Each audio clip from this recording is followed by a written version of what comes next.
Now, don't get me wrong, I have my favorite games and I have my favorite films as well, but something that's always missing is the interactivity to really feel like I'm a part of it all. Well, that changes here today with what we got going on, because today I'm bringing you another assessment, but this one is going to be an origin story generator. Now let's dive into this.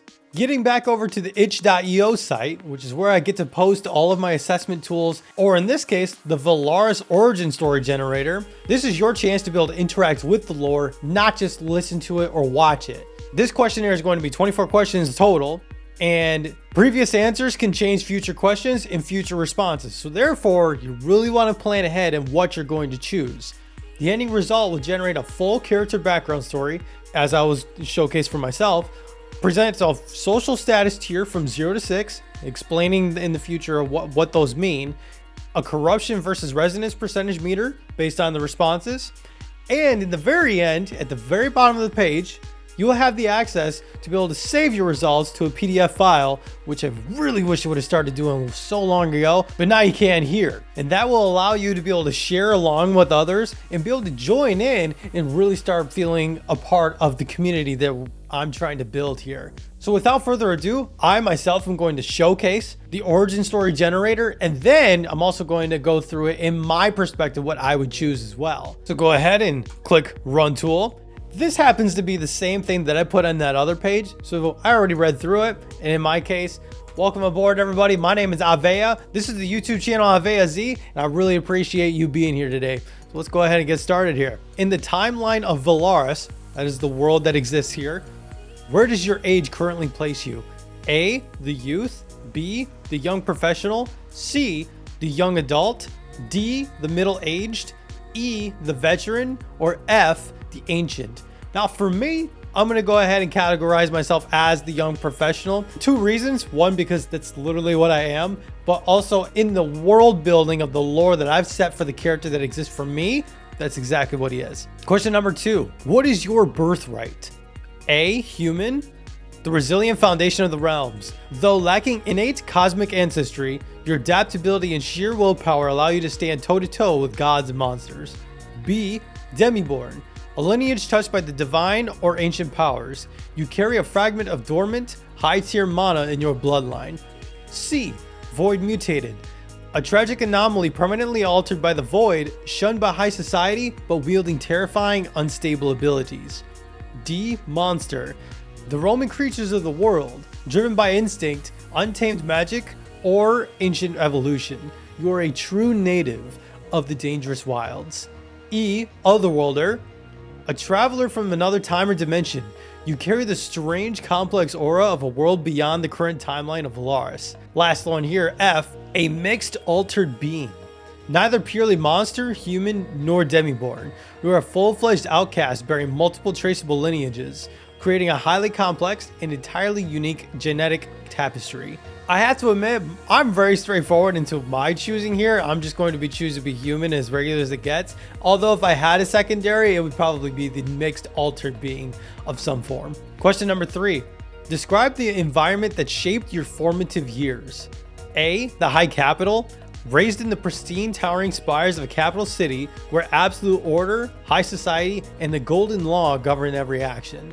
B, the Gladiator Pits, forged in the brutal, shifting streets of a gladiator settlement where mercenary work and physical combat were the primary economic lifeblood. C, the Merchant Hub, originating from a bustling mid-sized city driven by heavy commerce, endless shops, and the constant flow of global supply chains. D, the Underground, raised in a sprawling, lawless underground city where illegal activity, black markets, and hidden syndicates thrive in the shadows. E, the Rural Village, raised in an isolated, close-knit settlement where daily survival relied heavily on grounded craftsmanship, agriculture, and trusting your neighbor. F, the Frontier Outpost, forged on the very edge of civilization near the Netherite Gates, where the harsh environment and encroaching horrors are a daily reality. G, the Arcane Nexus, raised with a towering city of floating architecture and massive archives, dedicated entirely to the pursuit of magical research, technology, and academia. H, the Quarantine Zone. I know there's a lot of them, but this is really painting the picture for the plethora of options to be able to exist. So again, H, the Quarantine Zone, surviving in a heavily walled off, void-scarred sector that was devastated by an anomaly outbreak, a place abandoned by the elites and left to rot. I, the Grand Harbor City, raised within a massive, bustling coastal port, where restless tides, endless trade winds, and global commerce flow through the grand docks. J, the Sacred Sanctuary, formed in a heavy warded, isolated monastery or spiritual nexus where quiet reverence and divine purpose supersede the chaos of the outside world. K, Nithra, the Nebula Zone, raised in the depths of ruins and forgotten civilizations, deep within the nebula, where sheer survival is a grueling daily task. The last two here. L, Luminara, formed in a small to mid-sized suburban city within the Chaos Realm. Located near the capital, it is historically known as the home to AveyaZ's family during her formative years. AveyaZ is one of the two protagonists. M, Velgreth, the Chaos Capital. Forged in the grand capital of the Chaos Realm, a towering seat of power and the ancestral home to the Zendelga and Zavareth royal lineages. Again, lots of choices here, and that's the whole point, is to really give anybody to be able to come in and feel that they have a justification for what they're choosing. So for me, if I'm describing the environment that shaped my formative years within this fantasy storytelling environment, I'm going to choose the Chaos Capital. Also happens to be the part where my character exists. Question number 4. What is the status of your family bloodline? A, the unbroken bloodline. Raised by both parents who maintain a strong active presence in your life. In a world defined by brutal wars and anomalies, an intact family is a rare privilege. B, the fractured hearth. Raised by a single surviving parent or a lone guardian, you grew up watching them carry the weight of two, learning resilience firsthand. C, the erased lineage. You are an orphan. Your bloodline was wiped out by the Void, the Realm Wars, or Syndicate Crossfire, leaving you to forge your own path from nothing. D, the institutional ward. You were raised by a cold institution, a military guild, an arcane academy, or an underground syndicate, knowing strict regimens and conditional loyalty instead of a mother or father. For my case here, it just so happens that I literally have both my parents that are alive. Thank goodness for that. So I apologize to anybody out there that don't have that, but also in this fantasy standpoint, I choose to follow the same path that I have both parents being alive. Question number 5. Before you forged your own path, what was the primary trait of your parents or guardians? A, the medical vanguard. Your guardians were ether surgeons or traditional field medics. You were raised around sterile environments, triage tents, and the relentless pursuit of saving lives. B, the city builders.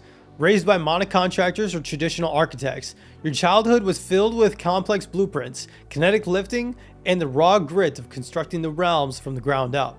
C, the arcane academics. Your family belonged to the Arcane Mages Association or high-level research institutes. You grew up surrounded by massive archives, experimental void tech, and theoretical magic. D, the sovereign directive, the federal law. Raised by elite SDA agents or nullcasters, your family answered directly to the highest authorities, teaching you classified protocols, cross-realm politics, and high-stakes neutralization. E, the garrison enforcement, local law. Your bloodline patrolled the gritty streets, raised by GEA, peacekeepers, or trackers. Your upbringing was defined by local law enforcement, district brawls, and keeping the peace. F, the frontline enforcers.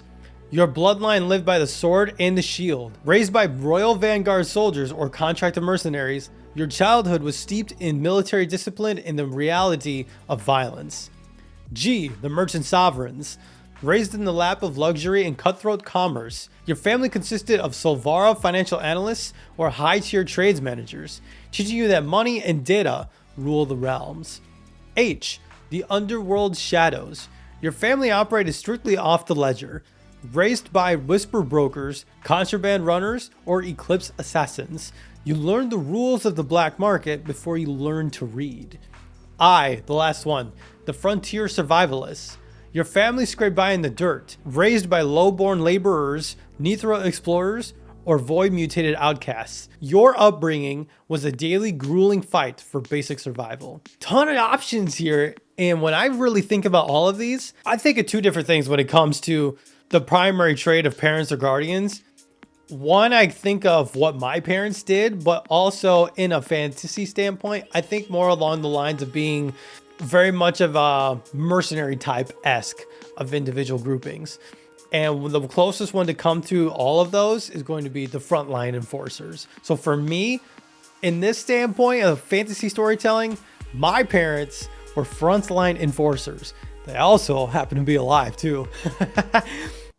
What's up, everybody? If you have enjoyed this video so far, click the link in this video here, skip forward to 10 minutes and 16 seconds, and I'll see you there.